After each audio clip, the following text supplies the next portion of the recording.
Queremos compartir este momento de reflexión sobre las prácticas religiosas de Cuaresma. Y voy a comenzar con esta lectura de la carta de San Pablo a los Romanos, en el capítulo 1 desde el versículo 2. Esta buena nueva anunciada de antemano por sus profetas en las Santas Escrituras se refiere a su Hijo que nació de la descendencia de David según la carne, y que al resucitar de entre los muertos por obra del Espíritu de Santidad ha sido designado Hijo de Dios, revestido de su poder, de él Cristo Jesús nuestro Señor. Hemos recibido gracia y misión para que en todos los pueblos no judíos sea recibida la fe para gloria de su nombre. A estos pueblos pertenecen ustedes, elegidos de Cristo Jesús, que están en Roma, a quienes Dios ama y ha llamado y consagrado. Que de Dios nuestro Padre y de Cristo Jesús el Señor les lleguen la gracia y la paz. Ante todo doy gracias a mi Dios por medio de Cristo Jesús por todos ustedes, pues su fe es alabada en el mundo entero. Dios sabe que lo recuerdo constantemente en mis oraciones mientras le rindo ese culto espiritual que es trabajar por la buena nueva de su Hijo. Pues yo desearía, si tal es su voluntad, que se me allane el camino para ir a visitarles. Tengo muchas ganas de verlos para comunicarles algún don espiritual que los fortalezca. Y al compartir nuestra fe nos animaremos mutuamente. Quiero que sepan, hermanos, que muchas veces me he propuesto ir donde ustedes, pero hasta el momento no he tenido la posibilidad de ir a cosechar algún fruto entre ustedes, como he hecho en otros países, pues me siento en obligación con todos, ya sean griegos o extranjeros, cultos o sin estudios. Y estoy dispuesto a ir hasta ustedes a Roma para dar el Evangelio.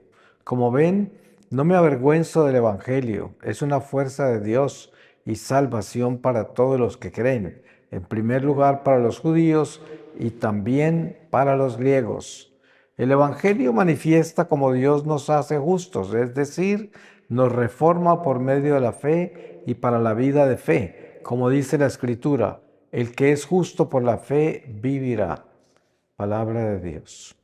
Pues precisamente las prácticas religiosas en Cuaresma nos traen a esta reflexión que hace San Pablo con los romanos, ¿no? A conocer este verdadero sentido de la fe, quién es Jesucristo, qué es lo que ha hecho con nosotros, qué quiere de nosotros y cómo es que nosotros podemos caminar con Él, cómo es que podemos verdaderamente ser de Él y cumplir con la misión para la cual Dios nos creó, que es ser sus hijos, mensajeros, y primero que todo, vivir estas prácticas religiosas, pero con sentido espiritual, porque la Cuaresma es una estación litúrgica que la Iglesia nos ofrece para que nosotros podamos vivir esta integridad religiosa, pero espiritual, que quiere decir recibir toda la doctrina que se nos pasa a través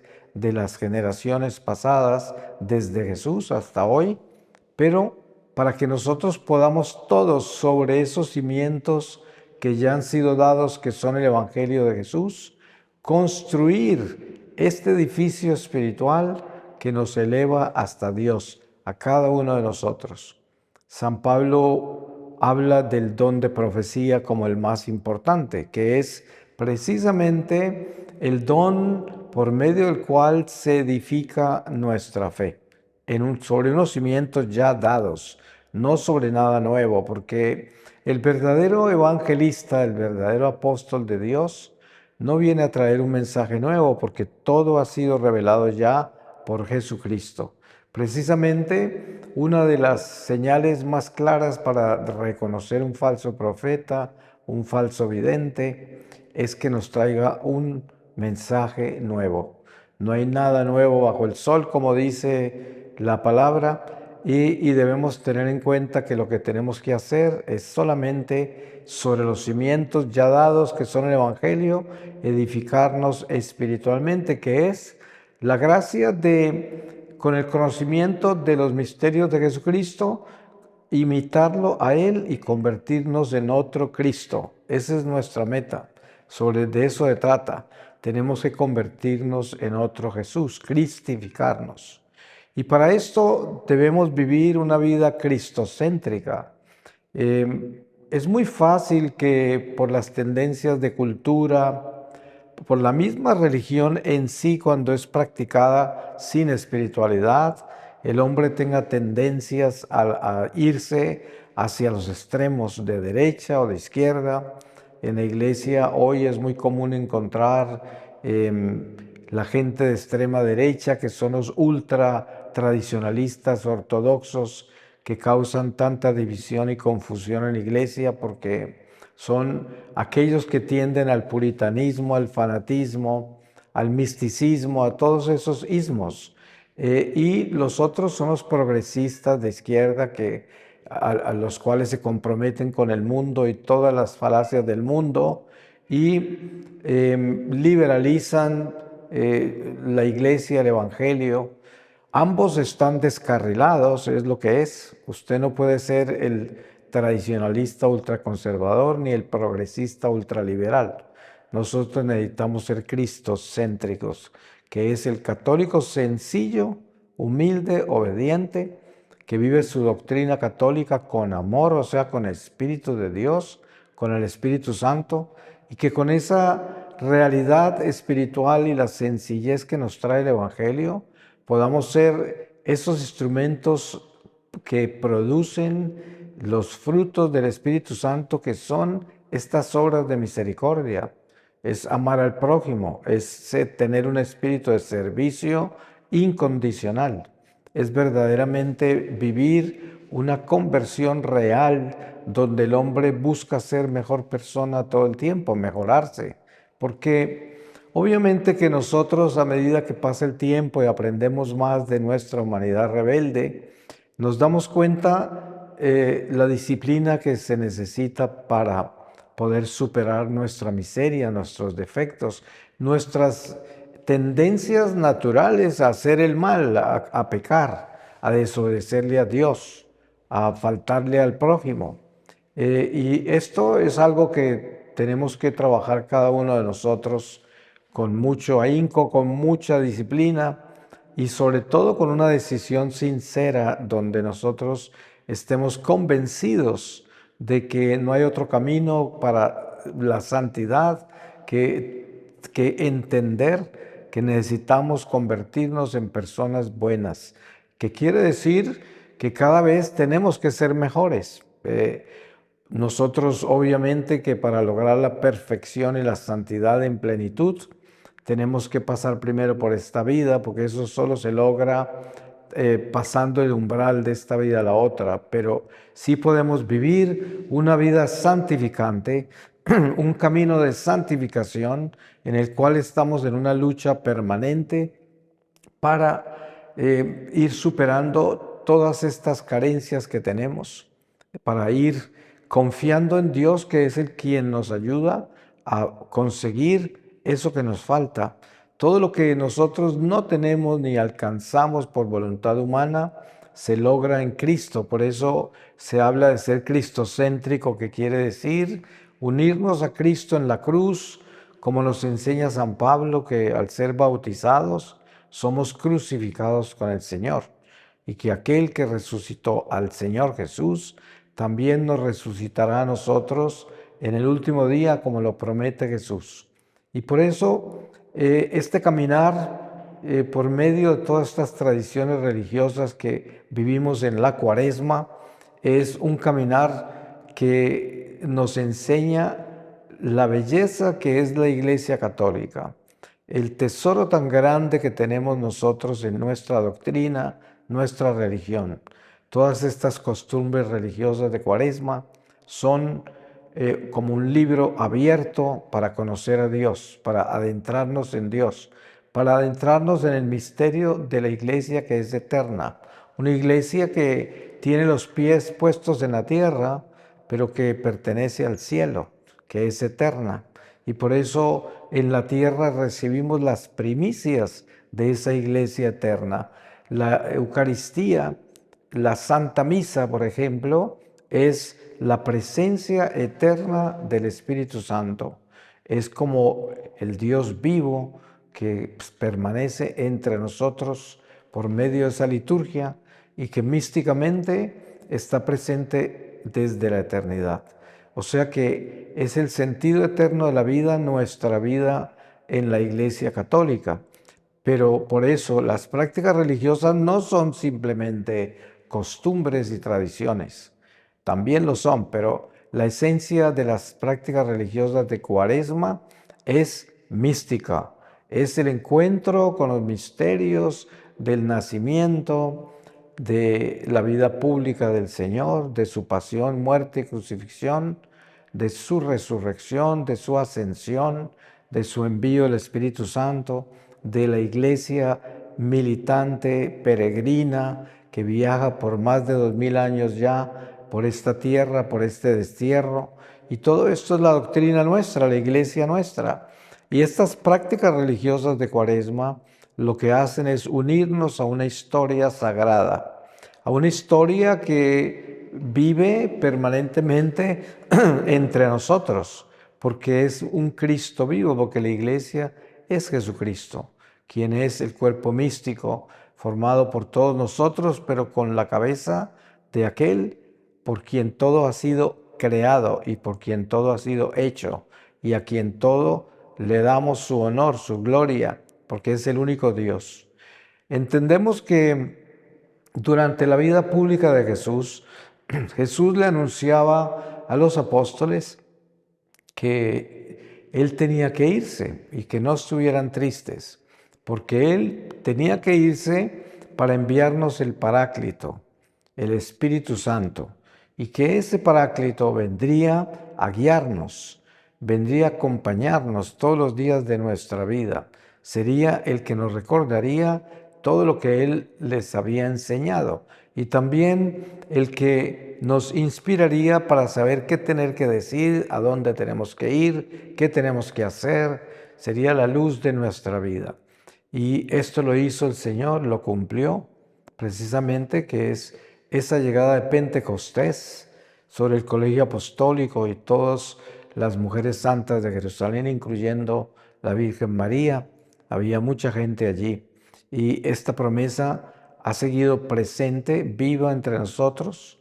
Podemos decir que en este momento que estamos reflexionando sobre estos misterios, les aseguro que es el Espíritu Santo quien nos da esta gracia, porque nosotros por sí mismos no podemos ni siquiera mirar hacia el cielo si no es por obra del Espíritu Santo que nos impulsa en todo lo que tiene que ver con Dios.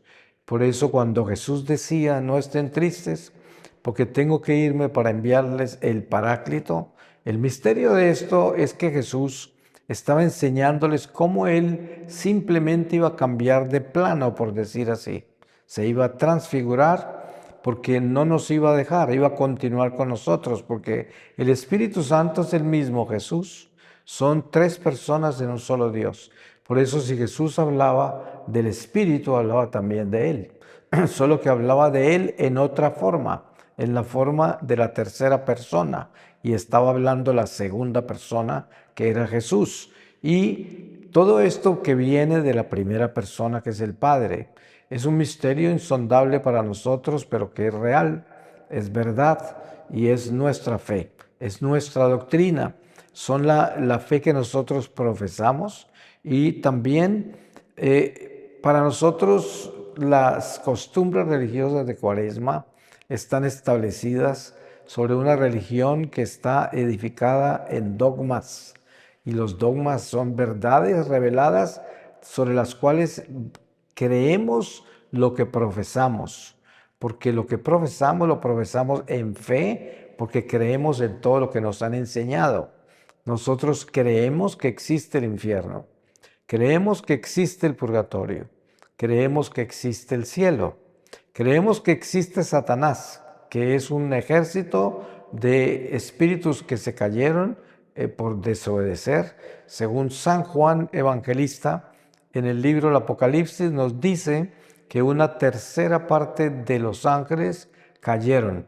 Esas son miríadas, porque nadie podría contar los billones de billones de billones de ángeles que hay, y los que cayeron fueron muchos.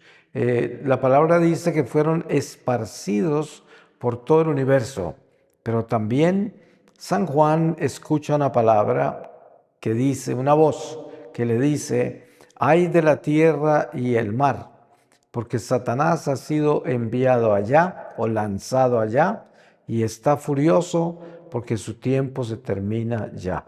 Entonces nos damos cuenta que dentro de esa expansión de espíritus por todo el universo están en la tierra también, y que encontramos al hombre tentado por el demonio, que fue después de que los ángeles cayeron, obviamente, que viene la creación del hombre y que viene la caída del hombre por mano de Satanás, por tentación de la serpiente vieja, como se conoce en las Escrituras, y que debido a esto nosotros vivimos este destierro, vivimos la muerte, y todo esto que nosotros no podemos aceptar naturalmente, racionalmente, es lo que marca nuestro caminar cristiano.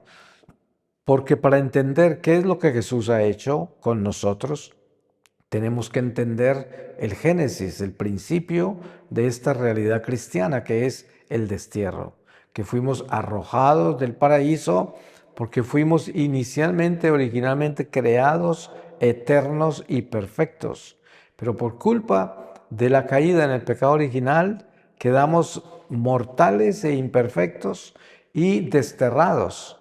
Y esto es lo que Jesucristo representa en nuestra vida, la redención, que quiere decir que Jesús viene a sacarnos de esta imperfección y de esta muerte para darnos lo que habíamos perdido, la vida eterna, el paraíso, para abrir la puerta de ese paraíso que estaba cerrado. Leemos en la palabra que Jesús ascendió al cielo, y cuando ascendió se llevó a todos los que estaban detenidos en el seno de Abraham, que era como un limbo, donde se encontraban todos los santos de antaño, donde aparece en una de los pasajes del Evangelio, aparece Abraham con el pobre Lázaro, sí, en un estado de detención en el seno de Abraham, porque el cielo estaba cerrado. Hasta que Jesús no ascendió al cielo, no se abrió el paraíso de nuevo, que había estado cerrado desde que fuimos arrojados del paraíso a este destierro. Entonces la Cuaresma y estas prácticas religiosas nos enseñan a nosotros a vivir estos misterios uno por uno, a realizarlos en una forma cristiana, que es una forma de arrepentimiento, una forma de concientización sobre el pecado, sobre todas las carencias que tenemos y sobre toda la miseria que nos acompaña a nosotros por la tendencia que tenemos hacia el mal, hacia separarnos de Dios, faltarle a Dios y al prójimo. Entonces, si nosotros entendemos bien qué quiere decir el obedecer a lo que el Señor nos pide por medio de la iglesia, entonces con mucha humildad, sencillez, entendemos que la Cuaresma es precisamente una estación litúrgica que nos llama a reconciliarnos con Dios. Por eso la confesión se convierte como en una bandera cuaresmal, porque es como nuestro exorcismo. La confesión es un sacramento poderoso que nos libera de todo el mal que hemos podido abrazar por medio de nuestras faltas, por medio de nuestros pecados. Y en esta estación de Cuaresma se nos pide que nos reconciliemos con mucha sinceridad, que nos concienticemos. Y en esta forma podemos decir que recibimos las gracias de la Iglesia por medio de la liturgia. Y estas gracias que se reciben en Cuaresma son una bendición que cada año recibimos. Por eso yo pienso que es bueno tener en cuenta que cuando comparezcamos ante el tribunal de Jesús, toda Cuaresma que se nos dio estará en nuestro libro, porque fue nada menos que una oportunidad más que Dios nos dio para verdaderamente reconciliarnos.